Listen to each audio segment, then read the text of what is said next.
Good afternoon, everyone, and welcome to the OFCCP Construction Basics series.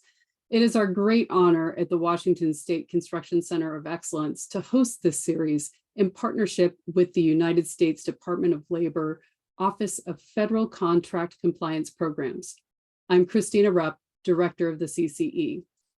The CCE is the convening and resource hub for Washington's construction industry, fostering partnerships between businesses, labor, government, and education systems.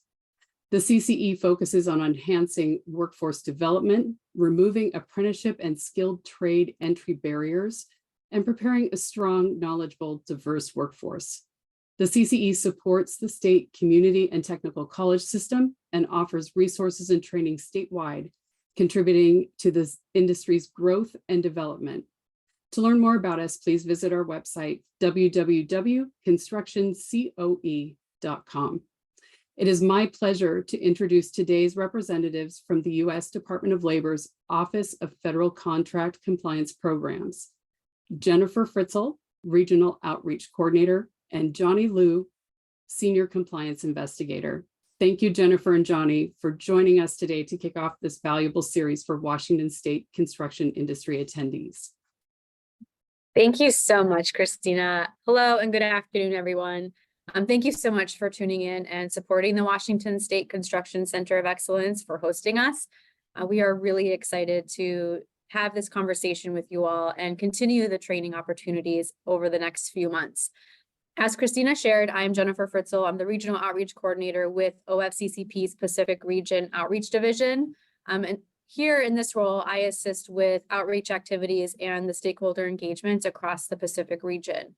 And we are so thrilled and very much appreciate the Construction Center of Excellence interest to promote OFCCP's training opportunities for our local stakeholders.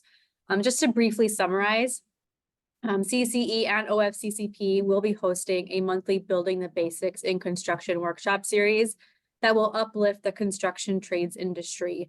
The conversations we have scheduled include today's agency overview of OFCCP, followed by an introduction to OFCCP's Mega Construction Project Program, tribal apprenticeship for federal and state, suicide prevention, and prevailing wages. As Christina shared, additional training opportunities will continue. Our collective goals for these important webinars are really to promote safety and the well-being of others. We want to act as a conduit for skill enhancement and knowledge sharing. Of course, we want to embrace diversity and inclusion in the construction trades industries, and importantly, strive to build a strong community for the construction trades industry. So through these workshops, we hope to leave you with a sense of camaraderie that will help to continue creating a supportive community for the construction trades. Again, thank you so much, Christina, for hosting OFCCP and creating these opportunities to connect with Washington stakeholders. I would like to now turn it over to Johnny Liu. Johnny, all yours. Thank you. Thank you. Yes, welcome and thank you for attending today, everyone. We'll quickly go through the slides. If you have questions, we will definitely answer them at the end of the presentation. So I say about the last 10 to 15 minutes, we'll answer the questions. So please definitely jot down your questions and ask away at the end. So first off, I want to thank Christina and the Washington State Construction Center of Excellence. Thank you, Jennifer, and for inviting me to conduct this presentation today. I'm Johnny Liu. I'm a compliance investigator with the Office of Federal Contract Compliance Programs here in the Seattle District Office. For those of you that have heard of OFCCP, this presentation may be somewhat of a refresher. For those that are not familiar with OFCCP, the presentation today will provide you with general information about our agency, including the jurisdiction and responsibilities. So during this presentation, we will introduce you to the Office of Federal Contract Compliance Programs, the OFCCP, provide an overview of the agency, discuss the laws we enforce and our priorities. We'll also generally review how OFCCP's compliance investigators conduct compliance evaluations of covered contractors and subcontractors, and what to do if you believe you or someone you know has experienced discrimination in employment. So our agency, OFCCP, is a civil rights agency within the DOL, Department of Labor. Evaluate the employment practices of companies doing business with the federal government. We conduct compliance evaluations of the employment practices of covered federal contractors and subcontractors to ensure not engaging in an unlawful employment discrimination and that they are compliant with their affirmative action requirements under executive order and 2 statutes. So OFCCP enforces 1, the executive order EO 11246, section 503 of the Rehabilitation Act, which is for individual with disabilities, as well as 3rd, VEVRAA, Vietnam Era Veterans Readjustment Assistance Act. So affirmative action can include, for example, outreach and recruitment activities. OFCCP's regulations seek to ensure that all qualified applicants and employees have the same opportunity to seek, obtain, and retain a job, as well as be promoted and paid fairly. Covered federal contractors and subcontractors are prohibited from discriminating in employment on the basis of race, color, national origin, sex, sexual orientation, gender identity, religion, disability, or protected status. Additionally, contractors are prohibited from taking discriminatory acts or actions, including termination against applicants and employees for attempting to learn if they are victims of pay discrimination, and in certain instances, sharing pay information with their coworkers. So one note before we move to the next slide, for ease of reference going forward, the mention of contractors intended to include subcontractors as well. So OFCCP's acting director here shown as Michelle Hodge. She has 39 years of exemplary civil rights and non-discrimination enforcement experience with OFCCP. She started her career with OFCCP as a compliance investigator in the New Jersey District Office. Under Ms. Hodges' leadership, OFCCP has enhanced its neutral selection process to focus resources on reviewing contractors with greater risk of noncompliance, launch a contractor portal that requires certification of timely compliance with AAP or affirmative action program requirements, and implemented a new approach of construction reviews that expands engagement with unions and worker advocates. So EO 11246, it applies to entities with federal contracts and federally assisted construction contracts totaling more than $10,000. As a condition of these contracts, businesses agree to not discriminate on the basis of race, color, religion, sex, sexual orientation, gender identity, or national origin, and to take affirmative actions to ensure EEO or equal employment opportunity. Additionally, these federal contractors or subcontractors agree to take adverse employment actions against applicants and employees who, under certain circumstances, ask about, discuss, or share information about their pay or the pay of their coworkers. So as for the jurisdictional threshold coverage, if a company has at least 50 employees and a single contract of $50,000 or more, then it must also develop an AAP affirmative action program, as described at 41 CFR 60-2. Companies whose sole coverage comes from construction contracts or federally assisted construction contracts are not required to develop an AAP. So companies whose sole coverage comes from construction contracts or federally assisted construction contracts, again, are not required to develop an AAP. But they must comply with the 16 steps or specific affirmative actions, right, outlined in the Equal Opportunity Construction Contract Clause. All right, so Section 503, Section 503 of the Rehabilitation Act which is where individual disabilities or IWDs, applies to a business with a federal contract of more than $15,000.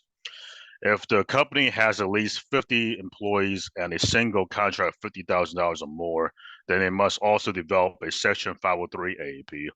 So as a condition of these contracts, businesses are required to treat qualified individuals with disabilities without discrimination based on their physical or mental disability in all employment practices, and to take affirmative action to employ and advance employment individuals with disabilities. Section 503 applies to businesses with federal construction contracts, but not to businesses with federally assisted construction contracts. As for the jurisdictional threshold coverage under Section 503, a business with a federal contract of more than $10,000 is required to treat qualified individual disabilities without discrimination on the basis of the physical or mental disability in all employment practices, and to take affirmative action to employ and advance in employment individuals with disabilities. Though Section 503 itself has not been amended, the jurisdictional threshold amount has been adjusted to $15,000 for inflation. If the company has at least 50 employees and a single contract of $50,000 or more, then it must also develop a Section 503 AAP, as described in 41 CFR 60-741 subpart C. Section 503 applies to businesses with federal construction contracts, but not to businesses with federally assisted construction contracts. All right, so moving along, we have the veterans part, or the VEVRAA, Vietnam Era Veterans Readjustment Assistance Act, which requires contractors to treat qualified individuals without discrimination based on their status as a protected veteran in all employment practices, and to take affirmative action to employ and advance in employment protected veterans. VEVRAA also applies to businesses with federal construction contracts, but not to businesses with federally assisted construction contracts. Before I move on, there are two things I want to highlight. One, that federally assisted construction contractors are not required to comply with Section 503 or VEVRAA. And two, that federally assisted construction contractors are required to comply with EO 11246. As for the jurisdictional threshold coverage, under VEVRAA, a business with a federal contract of $100,000 or more is required to treat qualified individuals without discrimination based on their status as a protected vet in all employment practices, and to take affirmative action to employ and advance in employment protected veterans. Though VEVRAA itself has not been amended, the jurisdictional threshold has been adjusted to $150,000 for inflation. If the company has at least 50 employees and a single contract of $150,000 or more, then it must also develop a VEVRAA AAP, as described in 41 CFR 60-300, subpart C. VEVRAA applies to businesses with federal construction contracts, but not to businesses with federally assisted construction contracts. So who is a federal contractor, you might ask? A federal contractor can be anyone who supplies a product or service to the government. So the US government is the largest buyer of goods and services in the world. Examples can range from hospitals, logistical companies, soda and meat distributors, colleges, pharmacies, airline companies, and the list goes on. These organizations are often subject to OFCCP regulations, and their employees are protected under the same. You may be surprised to know how many organizations are considered a federal contractor. All right, so on this slide, I'll briefly discuss each item, beginning with the systemic compensation and hiring discrimination. So when we, as the agency, conduct compliance reviews, data identified may often relate to employment actions that include, but are not limited to, hiring, termination, promotion, and compensation practices. As for mega construction, OFCCP engagement can provide immediate impact on contractor and subcontract recruitment and hiring practices in the construction trades that can help build robust applicant pools that include talented workers from underrepresented backgrounds. When OFCCP designates a construction project as a mega project, OFCCP offers contractors and subcontractors extensive compliance assistance, conducts compliance evaluations, and foster collaboration across the public and private sectors. From the earliest stages of a designated mega project, OFCCP engaged a wide range of stakeholders in the community to remove hiring barriers and promote consideration of a diverse pool of qualified workers for jobs in the trades. As for outreach and education, OFCCP engages in outreach and education with workers and worker groups to ensure they're aware of the laws we enforce and their rights as an employee. Additionally, we provide outreach to all of our stakeholders to ensure they understand their obligations and rights. And this includes providing compliance assistance to contractors. We conduct training webinars and have available on our website things such as fact sheets, brochures, and other materials such as sample AAP, affirmative action programs. Additionally, OFCCP has developed online tool for class members, which allows individuals who may have been affected by employment discrimination to look up cases to determine if they are eligible for compensation or consideration for a job. So OFCCP's enforcement is conducted by over 450 compliance investigators, or CIs, located in nearly 50 regional, district, and area offices throughout the U.S., including offices in Guam and Puerto Rico. From our offices, OFCCP conducts compliance evaluations and complaint investigations of contractors and subcontractors.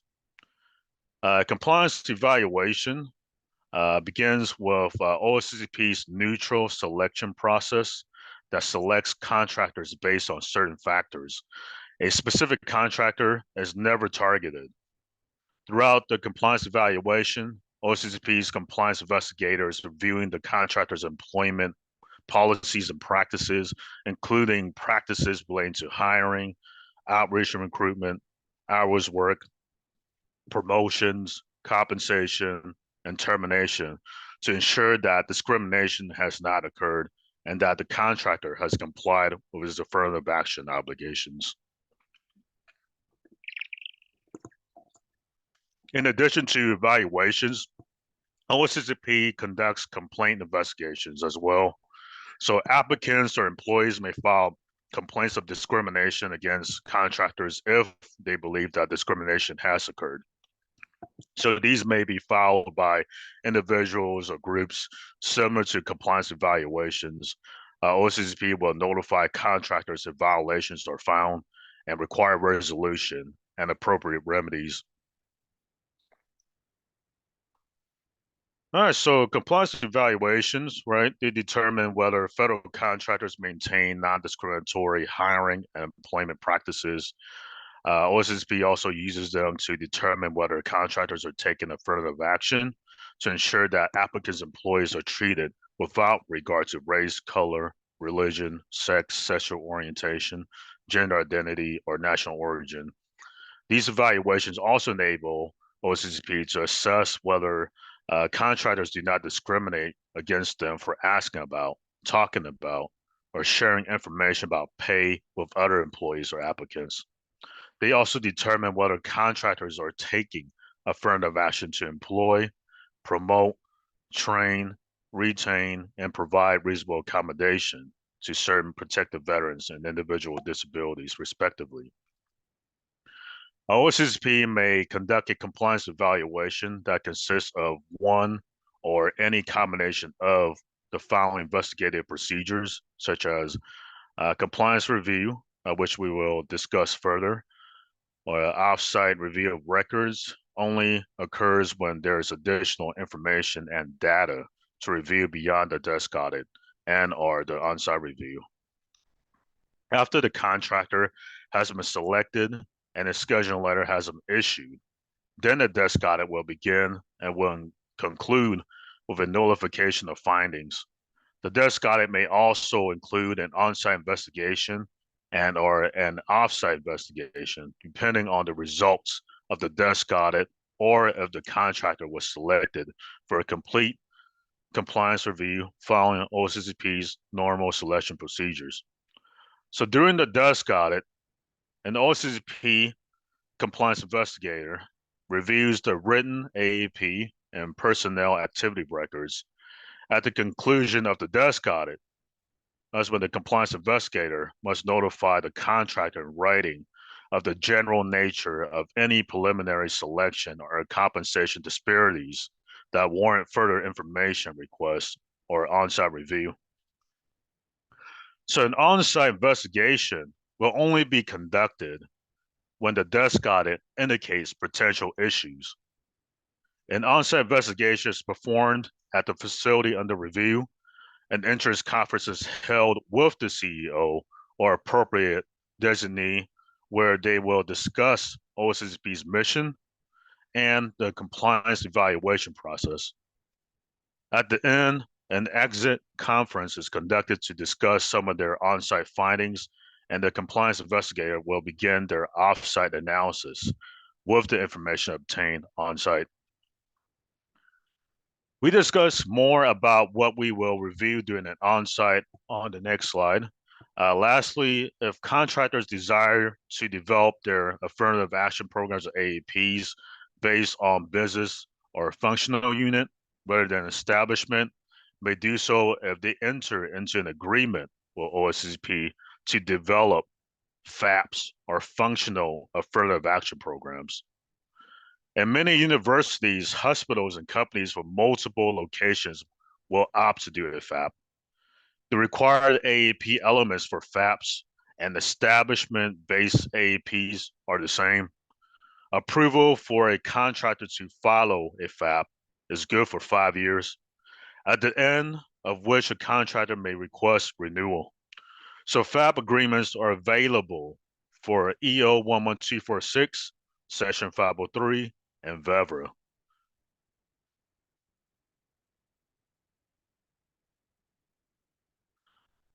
Finally, if you believe you or someone you know has experienced discrimination, please refer that person to us.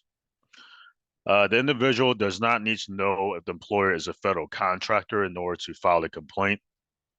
OFCCP now has a pre-complaint process. If you believe the employer has discriminated or retaliated against you, you may choose to submit a pre-complaint inquiry or file a complaint with OFCCP.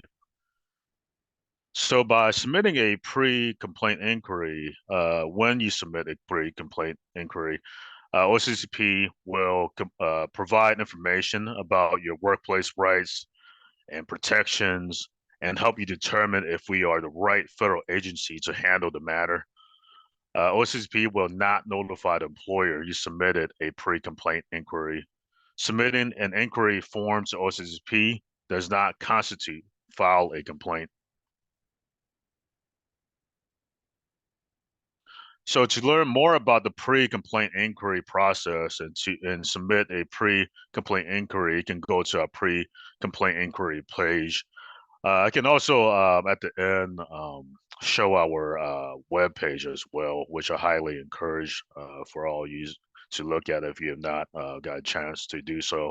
It's DOL or Department of Labor .gov.gov dov.gov/OFCCP, excuse me. So again, it's dol.gov/OFCCP. If you want to proceed with filing a complaint, the complaint form and instructions are on the OFCCP website, and a complaint can be submitted in one of several ways. One, file the complaint form electronically with the appropriate OFCCP regional office, or 2, mail or email the complaint form to the appropriate OFCCP regional office, or 3, file the complaint form in person with any OFCCP district or area office. Generally, an individual, organization, or group can file a complaint with OFCCP. Complainants are encouraged to use the form on our website and should include a description of the alleged discrimination and any other related information that would help. If in processing complaints, OFCCP determines that we do not have jurisdiction, the agency may refer the complaint to EEOC. If you are an individual you have questions about OFCCP or the laws that OFCCP enforces, contact the OFCCP help desk. This customer service is provided by OFCCP's headquarters office between 8 a.m. till 4:30 p.m. Eastern Time. If calling outside those hours, please leave a message and the call will be returned. If you observe an issue related to discrimination and need to notify OFCCP, please contact the local OFCCP office closest to you. So during an on-site OFCCP, also look for indicators of potential problem areas. Examples of potential problem areas include facility inspections. During facility inspections, compliance investigators can also look for the presence of segregated facilities, lack of diversity within the workplace, and the appearance of discriminatory graffiti within the facility, such as in bathrooms or break areas. For example, all of the women on a production line are in one room and men performing similar work on the same production line are in a different room. Another example could be the presence of sexually explicit posters in the men's production room. So these sorts of examples may demonstrate that the work site is a segregated facility and are engaging in unlawful sexual harassment at the site. Similarly, if the African Americans or Hispanics are segregated into certain areas, or there is racist graffiti in changing rooms, this may also suggest a segregated facility and or unlawful racial harassment. We also look for postings. OFCCP also has mandatory postings and notice requirements like we discussed in the last slide. All contractors are required to post the Know Your Rights poster, which is the workplace discrimination is illegal poster. This should be posted in conspicuous places where it can be rarely seen by employees and job applicants. Additionally, OFCCP requires contractors to provide employees and applicants notice of its paid transparency, non-discrimination provision. Any signs of graffiti on bathroom stalls or on the worksite will be reviewed and discussed with leadership during the onsite. We also conduct investigations of complaints of discrimination that are filed by applicants or employees against federal contractors. We work in coordination with the EEOC when processing discrimination complaints alleging a Title VII basis on race, color, religion, sex, national origin, sexual orientation, and gender identity or retaliation. Once a complaint has been accepted by OFCCP, the contractor is notified within 10 calendar days of receiving a complaint that an investigation is underway. The regional office must ensure that a letter is sent to the employer against whom the contract or complaint is filed, explain the date, location, and circumstances of the allegation, which also is known as a 10-day notice letter. After reviewing the written complaint, the compliance investigator must discuss it in depth with the complainant to ensure that he or she has sufficient information to understand the complaint allegations. Before proceeding with the on-site investigation, the compliance investigator should contact each complainant to establish a mutual agreeable time and place to conduct an interview. Before going on-site, the compliance investigator should ensure that he or she has fully reviewed the complaint and the contractor's compliance history and develop an investigative plan. The compliance investigator should provide written notice of the on-site investigation to the contractor. The on-site will consist of an entrance conference with the facility's senior officer or designee.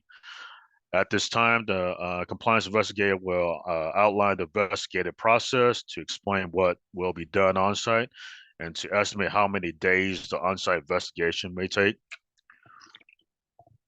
Investigations will include with a NORI, otherwise known as Notice of Results of Investigation. If no violations are identified, then no violation NORI will be issued.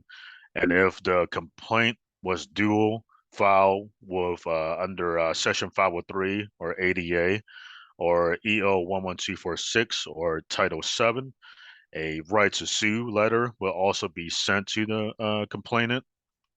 If violations are found, the violation NORI will be issued, and OFCCP will seek to remedy the violations through a CA or a conciliation agreement. Please have a few more slides. We'll jump into the questions.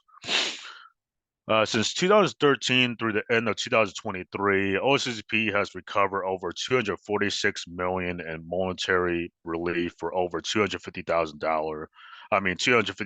employees and job seekers who were discriminated against.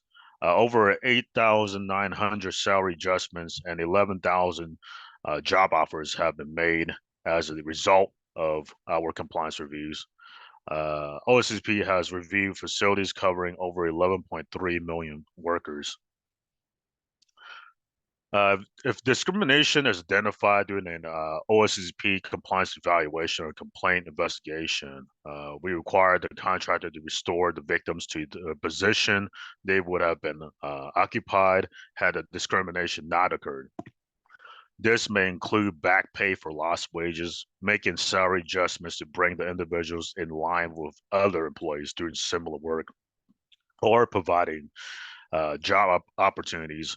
OFCCP also requires contractors to stop the discriminatory practice and or change policies that may have led to the discrimination. To resolve findings of discrimination and other violations, OFCCP negotiates a resolution and remedy with the contractor and enters into a conciliation agreement or CA that describes the violations identified.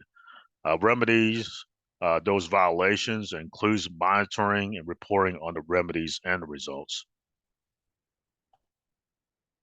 So learn more about upcoming events and training opportunities on our new OFCCP events calendar on the website. We add new events and training opportunities all the time, so please check back often. All right, so this has been a brief overview of OFCCP and the requirements that come with being a federal contractor or subcontractor. On the slide is our contact information and links to our website. If you have any questions, please ask. If you have questions after you leave here today, please give us a call or send us an email. On our website, we have a self-service option where you can submit questions regarding OFCCP's regulations and their implementation. All right, so let me go ahead and exit out here. Johnny, while you pull up the website, I just wanted to say thank you so much. And if everyone can just a virtual round of applause for Johnny's education. This has been awesome. As you pull up that website, Johnny, I just wanted to share with everyone. I know that he spoke to a lot of like compliance assistance, pre-intake. I should say that, hold on, pre-complaint intake. Sorry, my words were going backwards. So we do have upcoming trainings that will, focus more on those subjects specifically. I just want to, preface for next month, July 15th, from 1:30 to 2:15, OFCCP will be talking about the mega construction project program. And so we hope that you can tune in and continue to, join us during these building the basic for construction workshops. Okay, Johnny, I'll give it back to you. No problem. So if you have questions, definitely please ask away now. We'll be also, as you can see, I'm showing on the screen our website, which is a great web page, which shows highlights the different topics we have here, FAQs, right? The laws and policies that we enforce, contractor assistance, right? for the contractors, all the required posters, right? The self-ID forms, everything that will keep you up to date, right? Including sample AEPs, webinars that we have, and then who's on the scheduling list, right? And all this good stuff, as well as currently showing the workers, which this one is really useful and helpful, right? Workers' rights. You see the fact sheets right here, how to file a complaint, right? Johnny, you do have a question from Steve in the chat, and he is asking, what are some of the more common violations you've been seeing in the last 12 months? For construction or supply and service? And Steve, if you'd like to unmute to answer.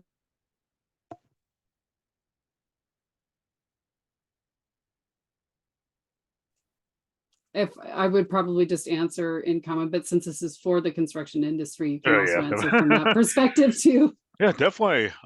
So the past 12 months, I would say like throughout my time here at OFCCP, the really common ones are the recruitment, such as maintaining, just simple things, right? Maintaining like a list of both female minority CBO list or a community-based organization list. They or making which you require as a federal construction contractor, right, to have a list of sources that you reach out to, those CBOs, and you're to like let them know that you're a federal contractor as well as construction contractor, right? And you have these trades available. And even though like some of them may be signatory to a union, which a lot are, you're still required to show that, you documented and made, good faith efforts and outreach, right? You can't just say that, oh, you go by union. You still have to say that, oh yeah, you're going to post a job was source of CBO, and also in that posting say that, okay, this is the opening, carpenters, but you have to, go to our union, direct them to the union. So that's one violation we see. Another common is, just making mandatory job listings, right, with the work source. That's pretty, a lot of people would say that's a piece of cake where all you gotta do is just like, okay, you have your opening, you know, um, cement mason, laborers, most importantly, post your jobs and document, keep records of those postings. And in Washington State, we work with uh, Seth Seth Meyer, and he's the local over at Olympia, Washington. He's the person that you want to get with, or just even just like going to go to worksource.com, you will find information as well. To hook up with your local WorkSource office. But Seth Meyer is definitely the point of contact for the whole Washington State regarding the veterans postings. So that's another violation, common violation that we found.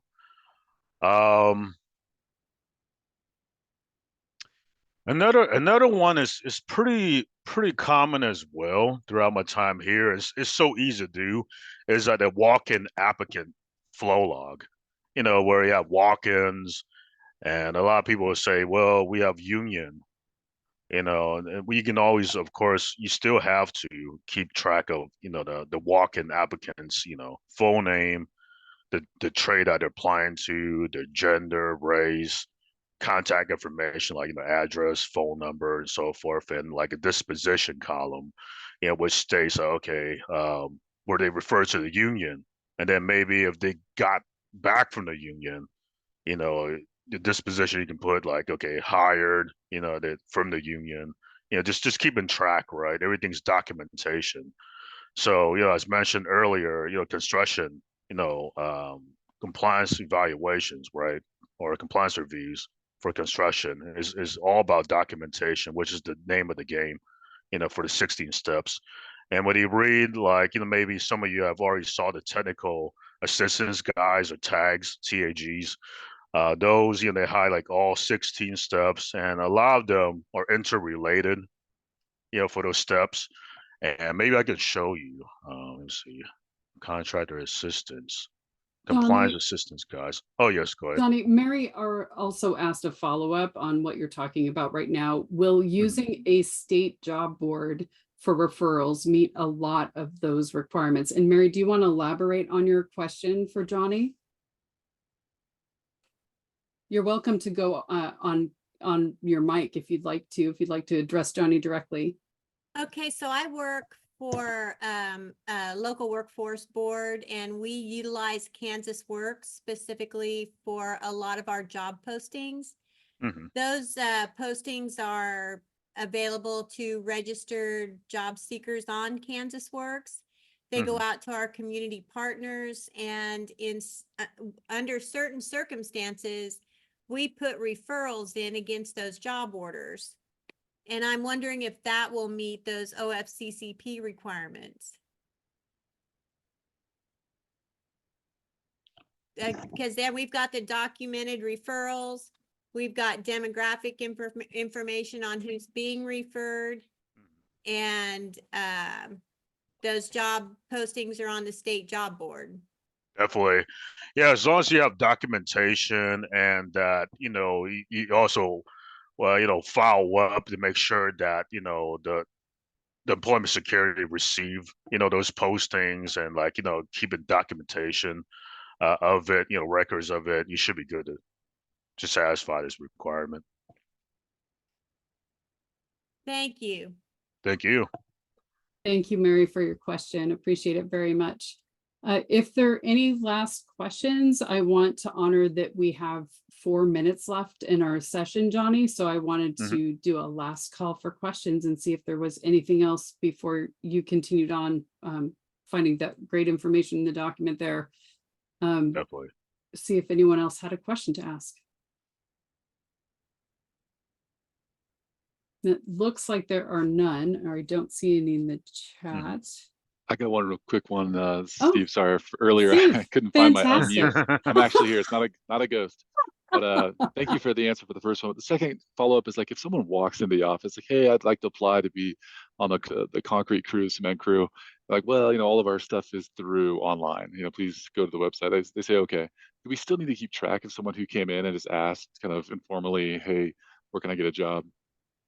Yeah, you still have to in some way, if it's electronic and not like hard copy, you have still maybe track Excel or some way to document, right? Or have maybe a hard copy sheet, if it's not electronic, hard copy sheet for them to fill out, and then you still track internally, okay, this applicant, Tim Russell came by, applied for labor position, and then all the different requirements, as you mentioned, like gender, race, trade applied to, and then as well as this position, whether it's referred to union or where is it, so you do need to definitely keep track. Okay, thank you. Thank you, Steve, for your question. All right, Johnny, and we are down to the 2-minute mark. Yeah, so I'm just showing as you're following along here, just a technical assistance guide or tag for construction. And again, on page 28 PDF of 157 is when it shows step 1, and then steps 16. Each section, right, topic, it have different steps relating to it. The training step 6 and all that. So yeah, definitely if you guys go to a website, the tag is there. Let's see what else is also good. Can I add, Oh yeah. can I add something to that, Johnny? Just really quick, as Yes. you're talking about the 16 steps. So if you'd like to stay informed, each month the Outreach Division sends a step email each month to our stakeholders. So if you would like that information, next month I think is going to be step 10. I dropped the outreach email OFCCP-PA-outreach@dol.gov in the chat. If you would like to subscribe to those emails, please just email that your contact information and your requests, and I'll make sure to include you in our future communications. But they're really helpful, and if there's future opportunities to provide additional training to your teams, you're within your network, please just reach out and let us know. We're happy to help facilitate. Back to you, Johnny. All right.